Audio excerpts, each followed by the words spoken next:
Right, Markham Hislop, publisher, journalist, host of Energy Media on LinkedIn, Facebook, YouTube, and the Energy Talks podcast. I came across Markham a few years ago.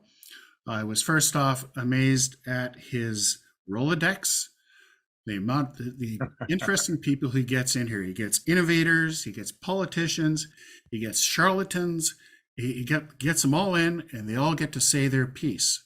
And he'll ask the probing questions that maybe the petard they hoist themselves on, but it's always interesting. And really glad to have him back. It's his second time with us, and I kind of give him a remit. I don't know how close he's going to follow it, but the remit was, with all the people he talks to, and he probably does. Oh, sorry, he and his team, not just one guy. He and his team probably put out 400 to 500 a year. There we go, 400 to 500 a year. So, without further ado, Markham and what stuck out to him in 2022. Well, thanks, Glenn. And you'll notice that anybody that Glenn doesn't agree with is a charlatan, right? So that's when he refers to, that's who he's talking about. And I'm going to talk about three things today that stuck out for me in 2022. Oh, thank you very much. By the way, I'm sorry. I should have started off by thanking you for inviting me to this. I always enjoy these kind of Zoom meetings with folks who are plugged into energy and the energy transition. And so getting back to Glenn, the one thing that irritates him beyond belief is hydrogen. And so naturally, I'm going to lead with hydrogen just to, really. I'm going to talk about three things, though. One is hydrogen. The other one is industrial policy, particularly what's going on in the U.S. and to some extent in Canada. And then I'm going to follow off with or end with geothermal. The very cool stuff happening in Alberta with a company called Ever. So, hydrogen, which hydrogen electric, right? So we're, I think it's appropriate that we talk about this with an EV society. And Glenn is and his many followers who don't like hydrogen have some good points. There's absolutely no question that hydrogen is not the most efficient way to move energy around the world. And I'm going to be having somebody on in the Energy Talks podcast this week, Michael Liebrick from Bloomberg NEF. And Glenn alluded to the fact that I get all these really wild guests on, including, Michael's pretty high profile in the energy world. And the reason is it was August of 2019, we started doing Zoom interviews, and they were pretty primitive at the beginning, but we're a little more sophisticated now. But by the time the pandemic came along in January of 2020, we'd been doing it for 6 months, and we were pretty good at it. And all of a sudden, there were these experts all around the world who were sitting at home in quarantine with nothing to do. And so I would email them, and there might be the International Energy Agency or cabinet ministers, or it didn't matter. I would ask them for an interview, and more often than not, they would say yes. And then it turned out they liked the interviews, and things just kind of grew from there. And now that we're no longer in the pandemic, we still can attract some pretty heavy hitters like Michael Liebrick. So those of you who don't like hydrogen, like Glenn, be sure to watch next Friday when we get the podcast up with Michael's interview. But having said that, there is, and particularly some interviews that I did back in October and then again in February when I traveled to Alberta. Oh, and I also interviewed a number of companies in Vancouver who are sort of kind of on the demand side, the Hydra Energy and Westport, companies like that. My take on this is that hydrogen is still what we call a wildcard technology. That is, it's not ready for prime time yet. nevertheless, it shows enough potential that we should continue developing it until we shouldn't, until it's very clear that it's not going to work, or maybe it only has a few use applications instead of the many we thought we were going to have. That's fine. But I'm okay pouring public money into things that don't work, because you wouldn't have known if you hadn't done it. And if it turns out that you were wrong, and there are applications and they're fairly large, then maybe you have an early mover advantage. And if there's nothing we've learned from the Americans, is that this is a great use of public dollars, even when they fail. So the Americans, what was that under the Obama? Was it Solyndra, something like that? The company that they poured, $500 million into, and then the solar panel manufacturer, and it went toes up. Yes, but what did they learn? And how much of a solar panel supply chain did they develop in doing that, and on and on and on. And now, of course, we see that, and now I don't want to get too much into the industrial policy side of things, because that'll be part of it. But hydrogen is kind of like that. And so when I went to Edmonton in particular, I interviewed a fellow named Eddie Robart. And Eddie's a wonderful guy, and he runs the transit program for the city of Edmonton. And I interviewed him on a hydrogen bus out in front of the bus barn. And he said, look, we know the fuel is expensive. We don't even have, fueling infrastructure here. And we know that, this is early days for the technology, and it's a pay to play. If you want to play during the early stages of a technology, you are going to pay more than you would otherwise. So why are we doing this? He said, well, we have 60 electric buses already. He said, and we love them, but they don't work at 20 below. They don't work very well at 20 below, the battery range issues. And we need them to work really well. Whatever we replace diesel with has to work as good or better than the diesel we had before. We don't want our customers having to adjust themselves to our fueling schedule or something like that. So he said, that's why we're interested in hydrogen. So there's a pilot project going on underway with a number of municipalities in the Edmonton region. Strathcona is another one. And they want to see how this thing performs.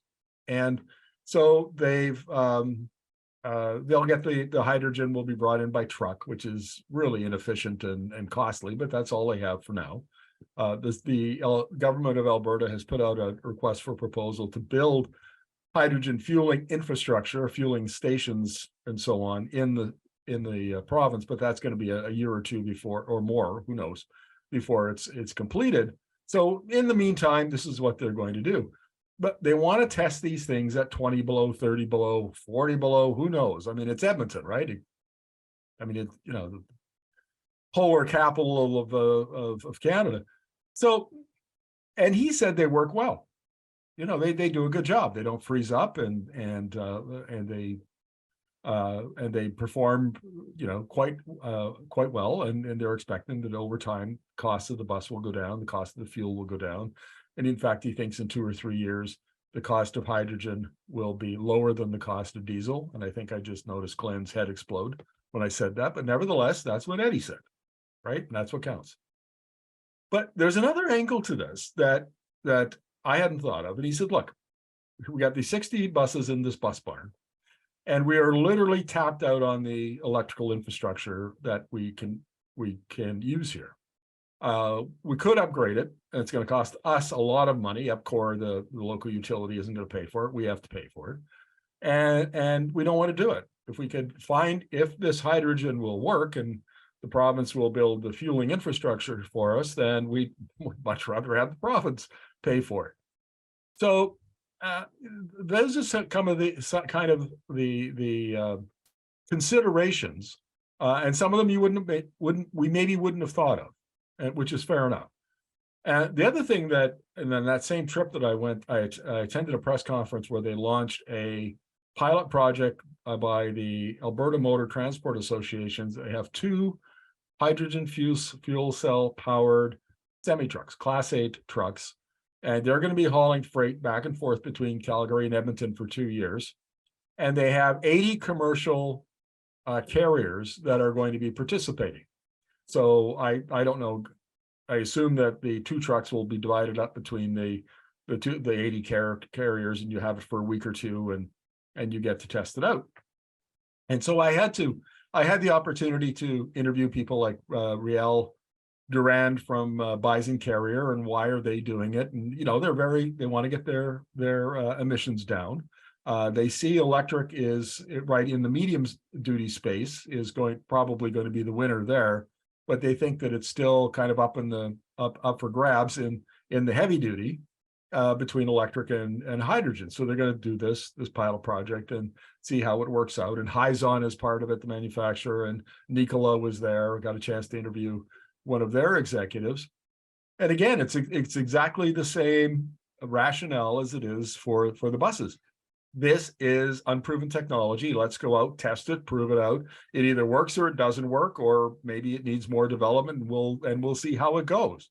And I'll be reporting on. Oh, and by the way, you can find all of this on our YouTube channel, the Energi.Media YouTube channel, and you can find those interviews. So those are the points I wanted to make about the emerging hydrogen economy. Still very unproven. Still, the whole thing could fail, right? I mean, we may find that there is no use case for any of this hydrogen, or we might find that it has very, very narrow applications, or we may find that it has broader applications, even though electric is still going to predominate in most of the transportation sector. So we'll see how this plays out. And somebody put a fire extinguisher and put out Glenn's hair. So I know he's lit it on fire a couple times during my remarks. Okay, now the second thing I want to talk about is the U.S. Inflation Reduction Act and industrial policy writ large. In August, the Biden administration, the U.S. Inflation Reduction Act, $369 billion for climate initiatives, was passed by the Houses of Congress and then signed by President Biden. That isn't all that the Americans are putting into clean energy technology. There's also $280 billion that of related funding that's in the CHIPS and Science Act, and another $300 and some odd billion in the U.S. Bipartisan Infrastructure Investment Act. So overall, between now and 2030, the Americans are going to be spending in excess of $1 trillion on modernizing their grid and building an EV industry and all of its supply chains and on and on and on. And what's really hilarious about this is kind of watching Canada, because when the Trudeau government was very methodically bringing in climate policy over the last 6-7 years, so many, particularly the oil and gas industry, was lighting their hair on fire, arguing, oh my God, we're going to get so far in front of the Americans, and that's our big trading partner, and we can't do that. We're going to put ourselves at a competitive disadvantage. And then Joe Biden signed a piece of paper, and pow, everything was on its head. And now all of a sudden we're behind, and oh my God, we got to catch up to the Americans. It's not great policy making. Well, let me put it that way. I think the Trudeau government has done a good job on policy making in this area. The BC government actually has done a pretty good job, and others, Quebec has done a good job. Many provinces haven't. Alberta would be one, Saskatchewan, Manitoba, Ontario, most of the maritime provinces. But nevertheless, the feds are good. Two out of the 4 big provinces are good. We're going to get there. But there's another debate going on that underlies this that I think is really important, and that is industrial policy. So back before 1980 and Milton Friedman corrupted the economics profession, everybody did industrial policy, right? I mean, and basically what it meant is that the government chose a national champion, like in South Korea, Hyundai. They decided, okay, we need a heavy industry player that will, can kind of anchor a lot of it serves as the hub for a lot of other industrial development. So we're going to protect it with tariffs and other policies. When it gets big enough, we'll encourage it and help it to move out into industrial markets. That's great. Worked really well. China has done it a lot in the last 15 15 to 20 years in the clean energy space. But then, Milton Friedman, as I said, corrupted economics, and Ronald Reagan came in and got bamboozled by Milton Friedman, and we've had nothing but market-oriented economics policy ever since. But we're getting back to what they call modern industrial policy, and that's all about not building national champions so much as building supply chains. And the China has done it in a great way. I mean, they have big champions like CATL and batteries, BYD, and in EV manufacturing, but the amount of the supply chain that they control is just off the charts. I mean, in battery metals alone, it's almost 80%. If you want to extract or mine lithium in Canada, you still have to send it to China to be processed and then bring it back to build a battery here. It's not very economic or efficient. So what we're doing is we're now methodical. We get together and strategically, and you get all the stakeholders at the table, whether it's the provincial government, the federal government, the industry players, the unions, the First Nations, the whoever, maybe it's municipal governments, whoever the stakeholders are that you need. You get together, you work together on a strategic plan. You decide that you want like a hydrogen hub in Edmonton. You put it together, you get the funding in, you get projects on the table, you fund those projects, you begin to develop production capacity, you build plants, all of those things, and eventually the idea is that you'll have an industrial cluster in a particular clean energy technology, and then you'll have the supply chains, and eventually, as you nurture them, then they will be able to go out and also sell into the international markets. And there's this is really interesting because BC has already kind of signed on to this kind of an approach. Other provinces have. Alberta is I don't know if it's a lone holdout, but it's the last big province that's a holdout. And just because the Alberta government doesn't want to work with the federal government, they would rather throw bricks at Justin Trudeau than actually get on board and work with the government and bring in tens of billions of dollars of capital into these. It's silly, but if you want to know what the Americans are doing, Google Gina Raimondo, who's the U.S. Secretary of Commerce, and you can find her industrial policy speech that she gave in November, where she laid out in explicit detail what the Americans are after. And what they finally woke up to after Biden got elected is they looked around and they went, holy crap. Not only now that we're shifting over to clean energy, it turns out that industry that's required to build all of that stuff. We have to build solar panels and wind turbines and batteries and electric vehicles and electric bikes and on and on and on and on. And it's a different type of industrial base. Our old industrial base, some of it will keep because you need heavy industry like steel and aluminum and other stuff like that. And that's all great. But now you have to build this new industry base. And oh my God, like China is so far ahead of us. And China has emerged as the United States, as the Americans, chief international strategic partner, competitor. It's not Russia. Russia's now number 2, maybe even 2B, but China is number 1. And China, they finally realized that China had a big head start on them. And so the Americans did what they always do. They spent money.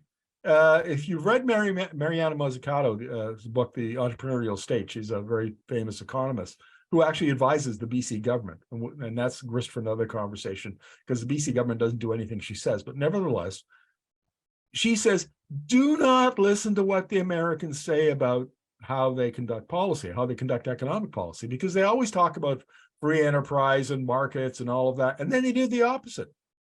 And what they do that works, and it's a model for the rest of us, is they fund the science, then they fund the development, and they fund all of that until it's ready to come off the bench, out of the lab, and then they fund the process of taking the proof of concept, and then the demonstration project and the pilot project, and then all the way up to commercialization until they've de-risked that technology enough that the private sector can then go, oh, okay, it's time to make billions for us and our shareholders. Now we'll just take it over. That's what they do. And Canadians have got to stop thinking about, and this is where I'm going to take another dig at Glenn. Canadians have got to stop worrying about every bloody penny they spend on these new technologies. Some of this shit ain't going to work. That's just the way it goes. But the Americans generally have the same, for their energy lending program, have the same failure rate as the VC industry, which is about 3%.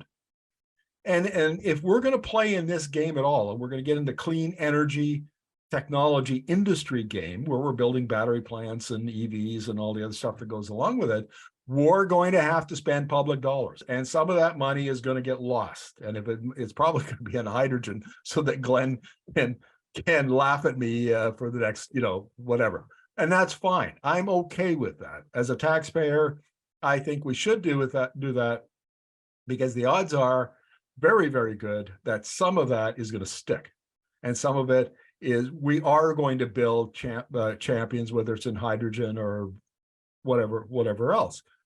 And so the federal government, now here's a little bit of a story that I don't talk about publicly because I actually got paid on contract to do this.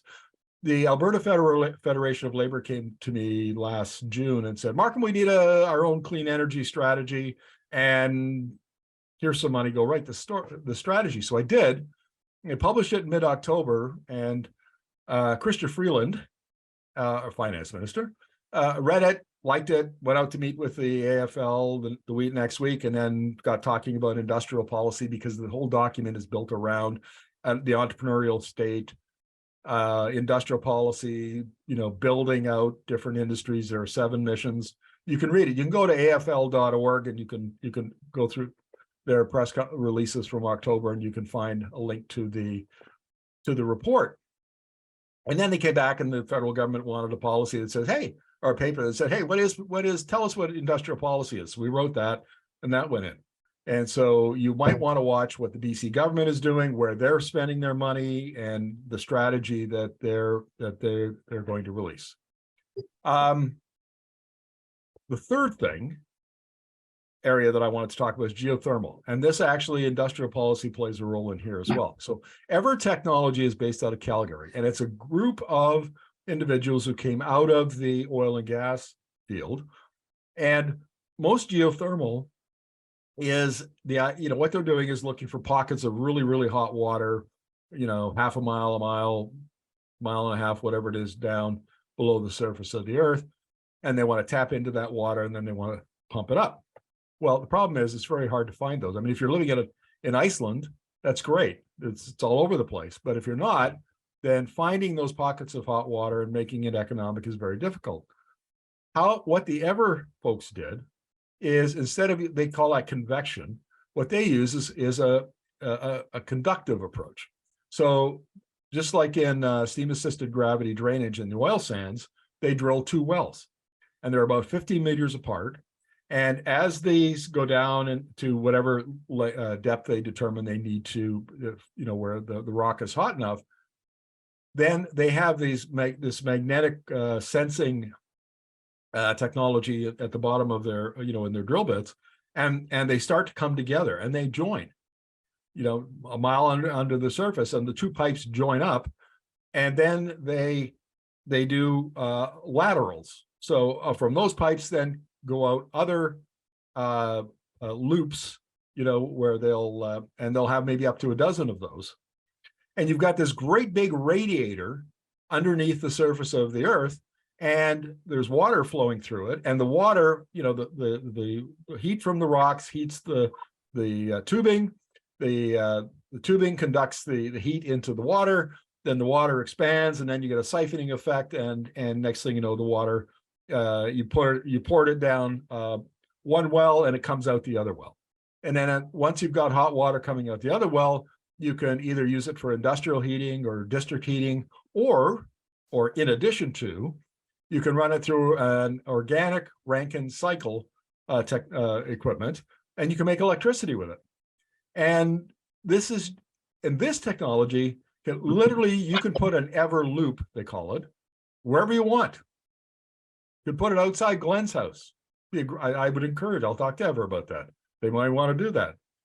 But you can, where they're currently doing their first big commercial project is in Germany, south of Munich.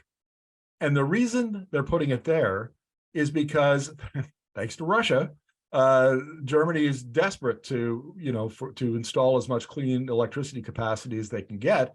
And they have a feed-in tariff of 251 euros per megawatt hour.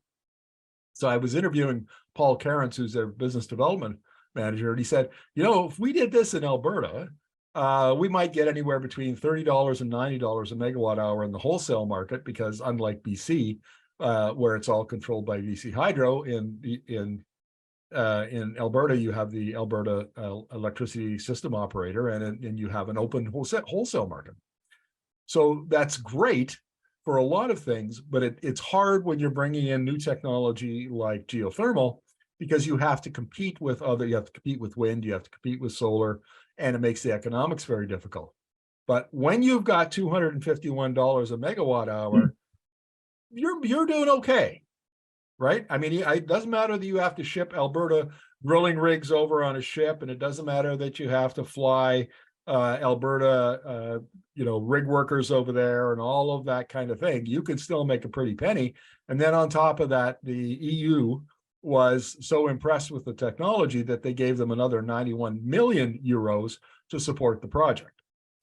So this is, they had a test project, a pilot project in Alberta, went like gangbusters, just a proof of concept. Now they've got their first big project in Germany. I think that if geothermal is going to have a future, this is the technology. This is really cool, guys. And they won't be able to produce electricity at $30 or $25 or $20 a megawatt hour, but to have basically dispatchable electricity at 50, 60, why would you build Site C? If you're BC, why BC Hydro said it's never going to build another hydro dam again after Site C. Well, here's the answer. You don't have to go build wind turbines off, in the Georgia Strait or something and annoy people. You can do geothermal in BC as well as you can do it anywhere. So if anybody has a pipeline into the BC energy minister, you might want to, assuming it's still Bruce Ralston, give him a call and tell him about this really cool technology. So those are my three things that really stuck out for me: was hydrogen, starting to get some traction in Canada, industrial policy led by the Americans now, and geothermal, and particularly the Everloop. So Glenn, I turn it back to you. All right. Well, thanks, Markham. That was awesome. I'll do a bit of a correction. I do love hydrogen. Exactly where it's being used today in industrial processes, and all the green hydrogen we make needs to go to that and not get wasted in transportation. So anyway, I'm going to ask you a follow-up on not something you did talk about, but something you didn't. And so with the Americans turning around and saying that their unfortunate, the unfortunate acronym IRA, they're really let's go to war climate change legislation, them turning around and making battery packs that are made significantly from non-free trade sources. So Tesla fully expects that their standard range Model 3 is going to lose any incentives from the US government. What do you think that's going to mean for the Canadian EV market? Well, I can tell you what government ministers think, and that is that, and industry types here, like I interviewed Flavio Volpe, who is the head of the Canadian Automotive Parts Suppliers Association, I think it's the name of it, and they think it's going to be great. I mean, critical minerals is going to be a big part of that. I argue that because there's very little, if any, battery metals processing in North America, that's wide open. If like a province like Alberta or BC or Quebec, Ontario with the Ring of Fire, if you can produce all or most of the critical minerals that are required for batteries, then why wouldn't you also try to put in the smelting and refining and what other kinds of processing to turn those critical minerals into battery metals? I mean, that's a very strategic product and one that we have no capacity for. So I think that's a huge opportunity, and that's been the focus of my reporting on that particular issue. The effect that it's going to have on Tesla, don't know. That's sorry. Yeah. Okay. No. And you're right. Tesla even announced that they're starting to put together a lithium production site down on the Gulf Coast. So that's how they're looking at it. And of course, they always seem to be 5 to 10 years ahead of the rest of the North American industry with what they need to do. Well, hang on a second. Now that I want to just jump in here for a minute. Yeah.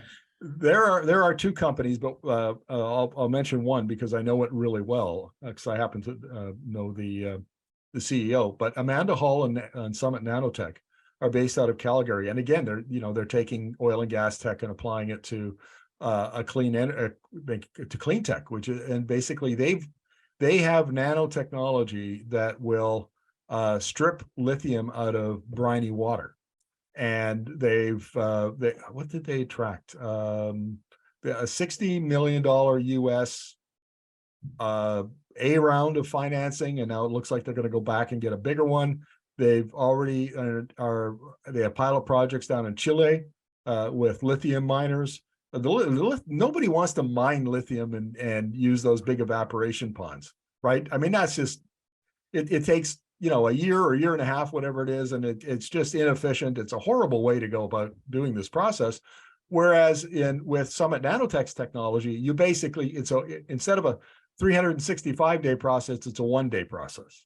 So the economics of this look really, really good, and question would be, if technologies like that can scale up and scale up quickly enough, then it may turn out that Elon's investment in lithium mines may not be such a good thing. Well, no, it's not so much the mining, because that, of course, is the extractive, getting the lithium. What they've announced is they're getting into the processing, which currently almost all happens in China. Right, exactly. That sort of stuff. So that's kind of the first North American lead into that. The other thought was, if the primarily Chinese makers can't sell their cars into the US anymore, I think they're going to look at Canada. So we may be the market that more of the Geely built Volvos come to, for instance. We know BYD has decided that they're going to focus on China. So they're not coming to North America anytime soon. I imagine they will eventually. But other car makers will turn around and probably look at Canada as a good place to do that, and unless we get pressured to not accept. So, yeah.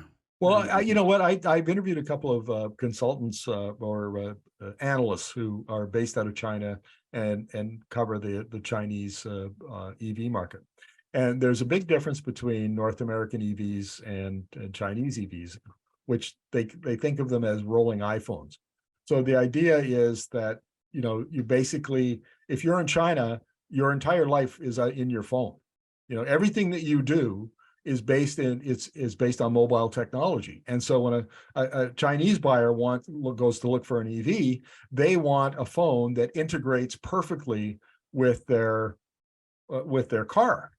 And so far, Tesla has that. The point is, Tesla is competing in China largely because it's perceived as a technology leader.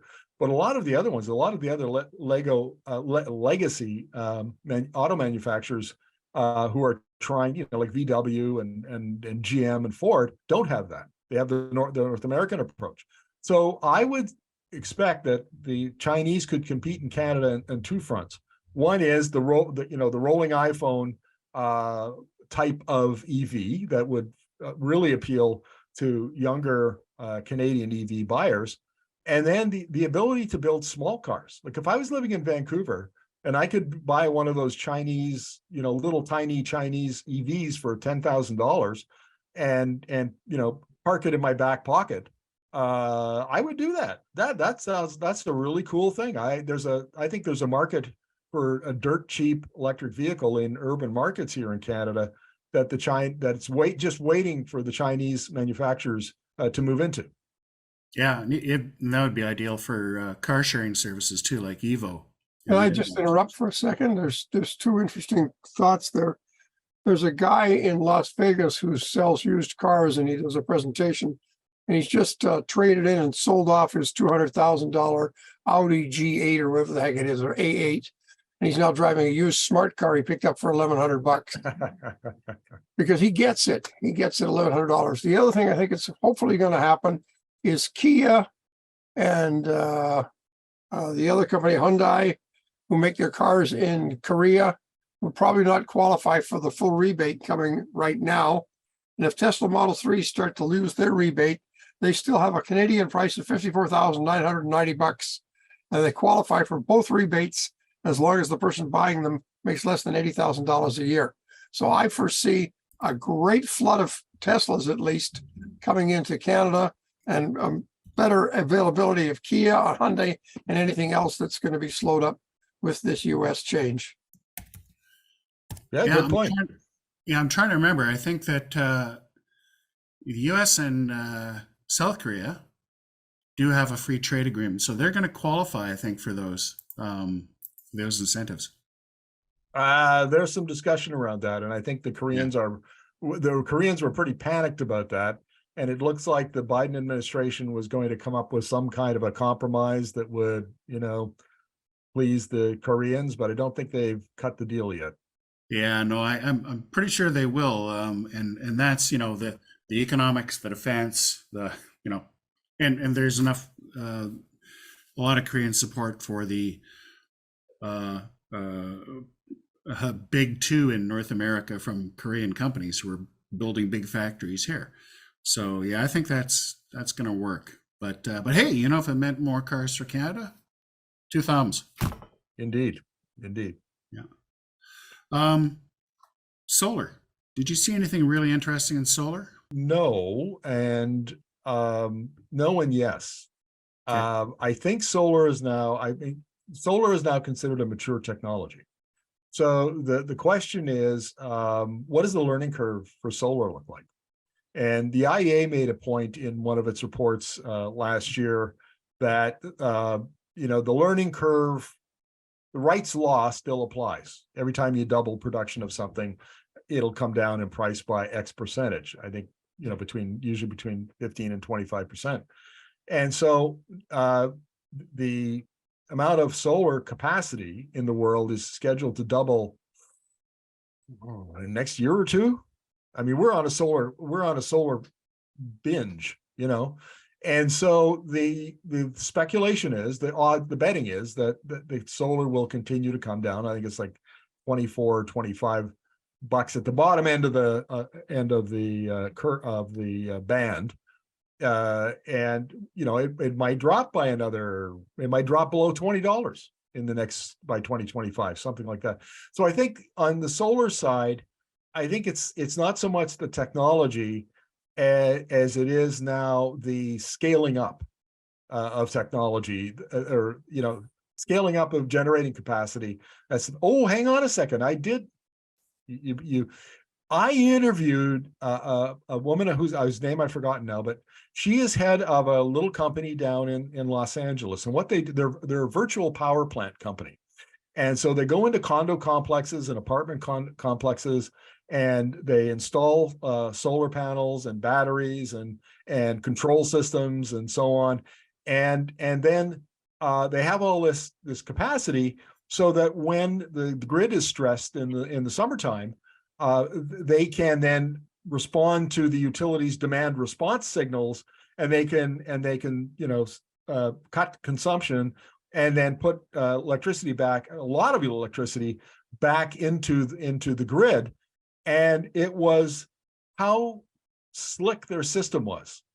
You would really appreciate it. I mean, they can control the air conditioning and the temperature in your condo unit, right down to the individual unit. You know, they can say, okay, we have 100 people in here. Glenn and his family are going to, we're going to bump it up to 80, you know, because we don't like him, but we're going to put everybody up, else we'll only bump them up to 74 or 76, and we'll see how that goes. I mean, it's just amazing what they can do now between the controls and the storage. And now we're going to be seeing a new stationary storage batteries like zinc ion, for example. And so, you know, you're going to have, as one expert told me, he said, look, everybody, you know, lots of people have freezers and refrigerators in their garage. Well, just put another one right next to it, you know, just put a battery next to it that will be the same size. And that's, never mind EVs. I mean, that'll be on top of that, but you'll have a battery because you'll be able to use arbitrage, and the system will all do it for you, whether you're part of a virtual power plant or not.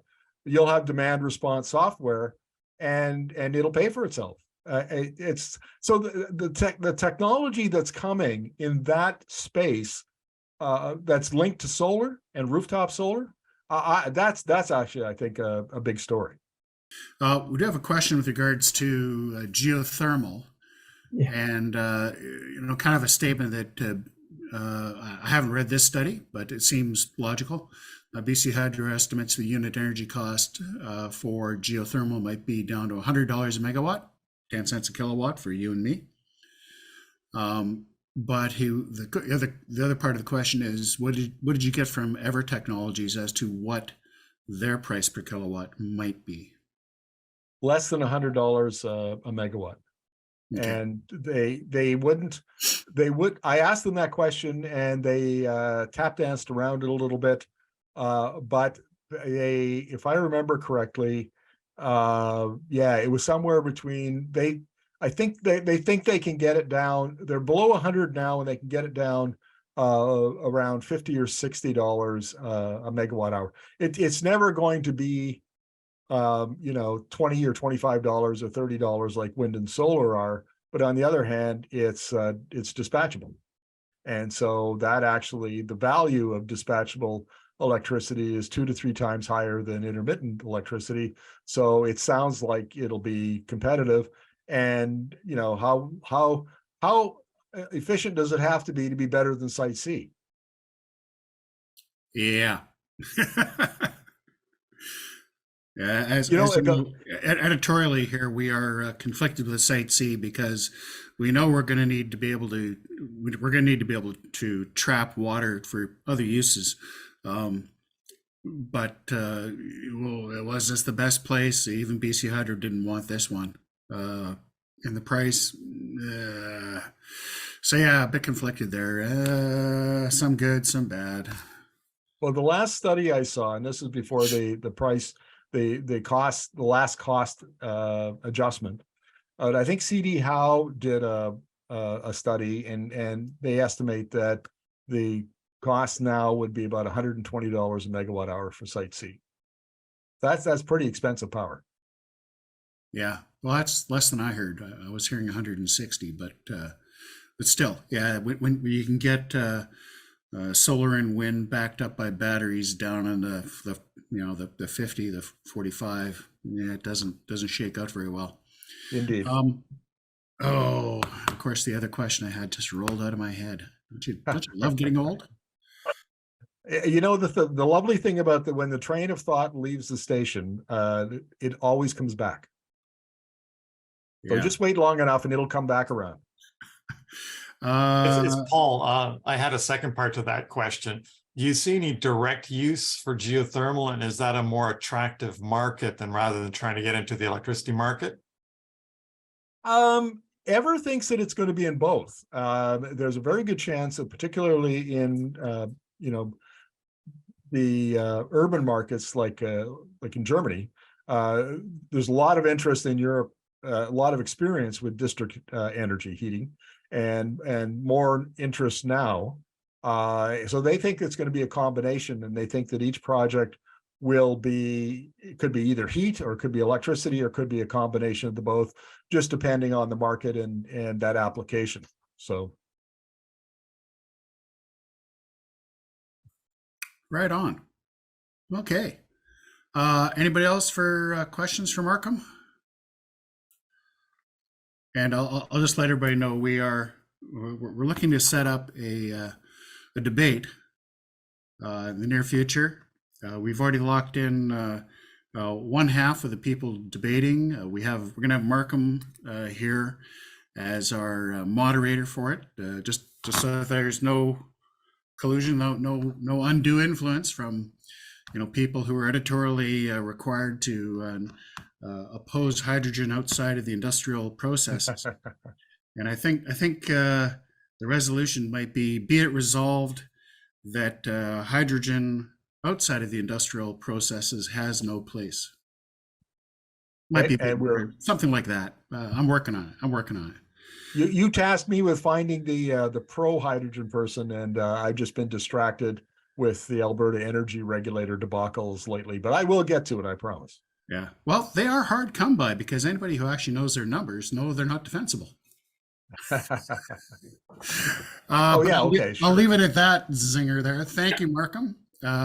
With friends. Thanks, folks. As always. Good to talk to you. Thanks, Glenn. Okay.